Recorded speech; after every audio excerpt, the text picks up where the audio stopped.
Penyuluh agama Buddha. 1. Seorang penyuluh agama Buddha sedang memberikan penyuluhan tentang konsep tilakana. Manakah dari pernyataan berikut yang bukan merupakan bagian dari tilakana? A. Anika atau ketidakkekalan. B. Dukkha atau penderitaan. C. Anatta atau tanpa inti diri yang kekal. D. Samsara atau lingkaran kelahiran kembali. E. Sunyata atau kekosongan. Jawaban yang tepat dari soal di atas adalah D.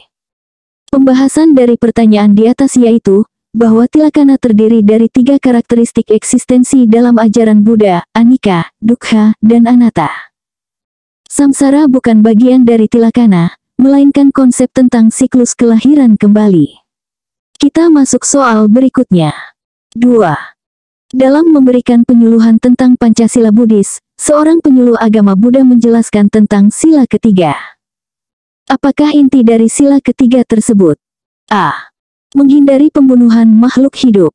B. Menghindari pengambilan barang yang tidak diberikan. C. Menghindari perbuatan asusila. D. Menghindari ucapan tidak benar. E. Menghindari mengonsumsi zat yang dapat melemahkan kesadaran. Jawaban yang tepat dari soal di atas adalah C. Pembahasan dari pertanyaan di atas yaitu, bahwa sila ketiga dalam Pancasila Buddhis adalah Kamisumicacara Veramani Sikkhapadam Samadhiyami, yang berarti menghindari perbuatan asusila atau perilaku seksual yang tidak benar. Kita masuk soal berikutnya. 3. Seorang penyuluh agama Buddha diminta untuk menjelaskan konsep Pratitya Samutpada. Manakah dari berikut ini yang paling tepat menggambarkan konsep tersebut? A. Hukum karma dan akibatnya. B. 4 kebenaran mulia. C. Sebab musabab yang saling bergantungan. D. 8 jalan mulia. E. 5 agregat kehidupan. Jawaban yang tepat dari soal di atas adalah C. Pembahasan dari pertanyaan di atas yaitu, bahwa Pratitya Samutpada adalah ajaran tentang sebab musabab yang saling bergantungan, menjelaskan bagaimana semua fenomena muncul dan lenyap karena adanya hubungan sebab akibat yang kompleks. Kita masuk soal berikutnya. 4. Dalam memberikan penyuluhan tentang meditasi Buddhis, seorang penyuluh agama Buddha menjelaskan tentang vipassana. Apakah tujuan utama dari praktik vipassana? A. Mencapai ketenangan batin. B. Mengembangkan kekuatan supranatural. C. Memahami sifat sejati dari realitas. D. Menghilangkan karma buruk. E. Mencapai jana. Jawaban yang tepat dari soal di atas adalah C. Pembahasan dari pertanyaan di atas yaitu, bahwa vipassana bertujuan untuk mengembangkan pandangan terang atau kebijaksanaan mendalam tentang sifat sejati dari realitas, termasuk memahami tilakana atau 3 karakteristik eksistensi. Kita masuk soal berikutnya. 5. Seorang penyuluh agama Buddha sedang menjelaskan tentang konsep bodhisattva dalam tradisi Mahayana.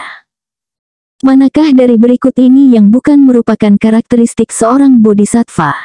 A. Mengembangkan bodhicitta. B. Mempraktikkan 6 paramita. C. Menunda pencapaian nirvana demi membantu makhluk lain. D. Melepaskan semua ikatan duniawi secara total. E. Mengucapkan 4 prasetya agung. Jawaban yang tepat dari soal di atas adalah D.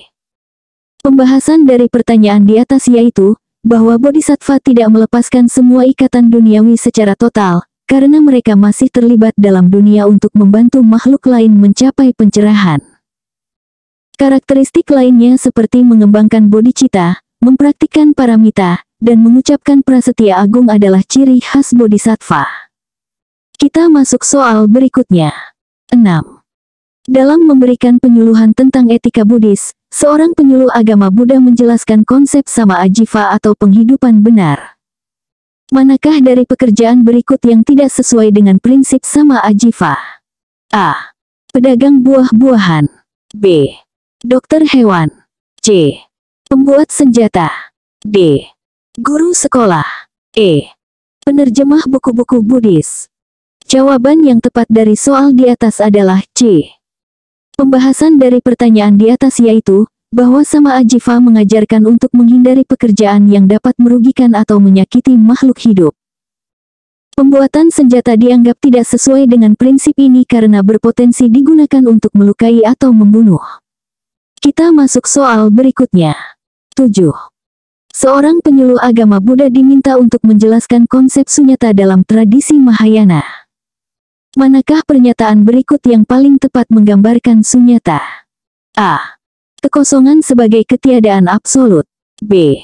Tidak adanya eksistensi mandiri pada semua fenomena. C. Pemusnahan segala hal yang ada. D. Keadaan meditasi tanpa pikiran. E. Penolakan terhadap realitas konvensional. Jawaban yang tepat dari soal di atas adalah B. Pembahasan dari pertanyaan di atas yaitu, bahwa sunyata dalam tradisi Mahayana merujuk pada konsep bahwa semua fenomena tidak memiliki eksistensi mandiri atau inti diri yang kekal. Ini bukan berarti ketiadaan absolut atau penolakan realitas, melainkan pemahaman tentang sifat saling bergantungan dari semua hal. Kita masuk soal berikutnya. 8. Dalam memberikan penyuluhan tentang sejarah Buddha, seorang penyuluh agama Buddha ditanya tentang peristiwa penting dalam kehidupan Sang Buddha yang dikenal sebagai 4 peninggalan agung. Manakah yang bukan termasuk dalam 4 peninggalan agung tersebut? A. Kelahiran di Taman Lumbini. B. Pencapaian penerangan sempurna di Bodhgaya. C. Pembabaran Dharma pertama di Taman Rusa Isipatana. D. Pertemuan dengan Raja Bimbisara. E. Parinibbana di Kusinara. Jawaban yang tepat dari soal di atas adalah D. Pembahasan dari pertanyaan di atas yaitu, bahwa 4 peninggalan agung dalam kehidupan Buddha adalah kelahiran di Lumbini, pencapaian penerangan sempurna di Bodhgaya, pemutaran roda Dharma pertama di Isipatana, dan Parinibbana di Kusinara. Pertemuan dengan Raja Bimbisara, meskipun penting, bukan termasuk dalam 4 peninggalan agung. Kita masuk soal berikutnya. 9. Seorang penyuluh agama Buddha sedang menjelaskan tentang konsep karma dalam ajaran Buddha. Manakah dari pernyataan berikut yang paling tepat menggambarkan pemahaman Buddha tentang karma? A. Takdir yang tidak dapat diubah. B. Hukuman dan pahala dari kekuatan supernatural. C. Sebab dan akibat dari tindakan yang disengaja. D. Keberuntungan dan kesialan dalam hidup. E. Predestinasi yang ditentukan oleh kelahiran. Jawaban yang tepat dari soal di atas adalah C. Pembahasan dari pertanyaan di atas yaitu, bahwa dalam ajaran Buddha, karma dipahami sebagai hukum sebab dan akibat dari tindakan yang disengaja atau cetana. Ini bukan takdir yang tidak dapat diubah atau hukuman dari kekuatan supernatural, melainkan konsekuensi alami dari pilihan dan tindakan kita. Kita masuk soal berikutnya. 10. Dalam memberikan penyuluhan tentang kitab suci Buddhis, seorang penyuluh agama Buddha menjelaskan tentang Tripitaka. Manakah dari berikut ini yang bukan merupakan bagian dari Tripitaka? A. Vinaya Pitaka. B. Sutta Pitaka. C. Abhidhamma Pitaka. D. Dhammapada Pitaka. E. Khuddaka Nikaya. Jawaban yang tepat dari soal di atas adalah D.